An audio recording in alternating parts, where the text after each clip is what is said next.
Hello. I have been awake since 3 in the morning, so I'm not really in the mood for small talk. Let's jump right in. I've been sent some book proofs over the past few weeks, mainly for young adult teenager fiction, and I've been reading some of them and I will read the others, and I just wanted to tell you about them in case you want some book author recommendations for summer.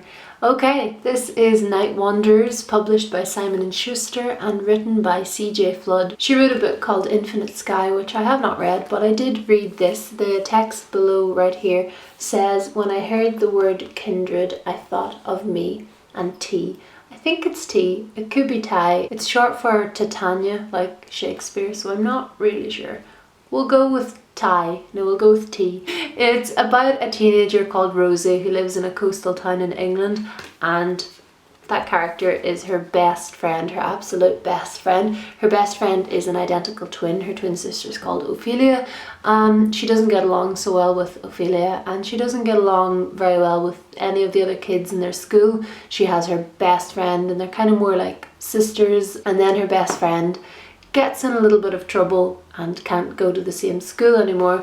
And so the book is about Rosie navigating her family life and navigating her school life without this kind of powerhouse of a best friend who has this really interesting Italian family and all this drama behind her. It's called Nightwanderers because an activity they like to do as best friends is go walking in their town at night after their parents have gone to bed.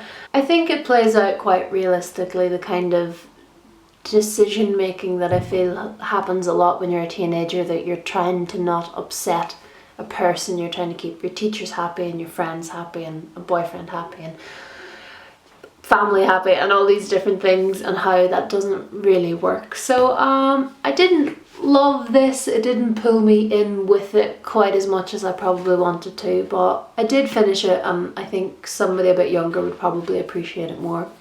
Beautiful cover though. The light is just doing all sorts of things in this video, but we'll go with it. Next up, Hotkey Books sent me a few different copies at different times, so we'll start with the one they sent me first. This will be published on the 2nd of June, like I said, by Hotkey Books, and this is called London Belongs to Us by Sarah Manning. Sarah Manning is an author and also a journalist, has worked with lots of cool publications. The main character is called Sunny. She is 17 or 18, lives in North London, always has. She also has a best friend and a big group of friends and a boyfriend, and this story is one night in London, just one night. Basically at the start of the book, her mum and her stepdad go away for a couple of days. They head on holiday and they leave her in the house by herself, and she has all these rules that she's supposed to follow. Don't have any parties, don't have your boyfriend stay over, and so on and so forth. Anyway, so she has this last night before her parents come back. Sunny has a boyfriend called Mark, and it is decided on the night before her parents come back that she's going to have sex with him for the first time. So that's kind of where you're at the start of this book.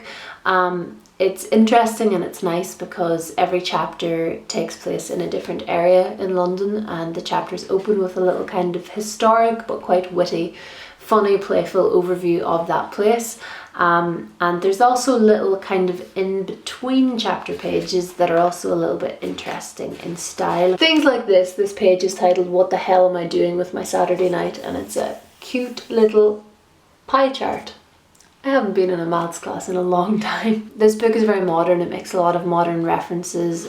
Sunny's best friend is a gay roller derby player. I'm not sure if that's the right term.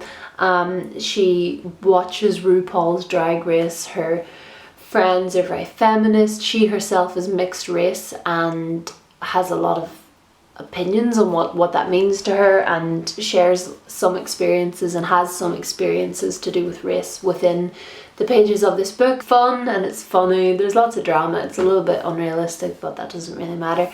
I enjoyed it. I think you'll like it. London Belongs to Us. Next up is the book I'm reading at the moment. This book is called With Malice by Eileen Cook, and she is an author. Loving the green, loving the font. It says Wish You Weren't Here, published by Hotkey Books. It will also be out in June. I've only read about 40 pages, so I'm not too up to speed with this book, but basically it opens with the main character Jill waking up in hospital with no idea how she got there. It turns out she's been in a car accident, but this is a chilling psychological thriller for young adult readers that will make you ask yourself, if you can't remember what happened, how can you be sure you're not to blame?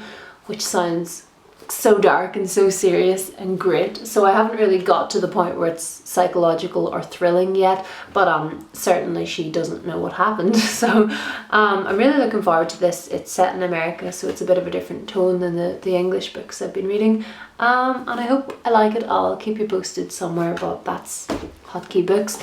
And the final one is, what are you called? The final one is called Nothing Tastes as Good by Claire Hennessy. This is going to come out in July, and it says here, because you probably can't read it, it says, 2 things hit me in the gut, or would if I still had one.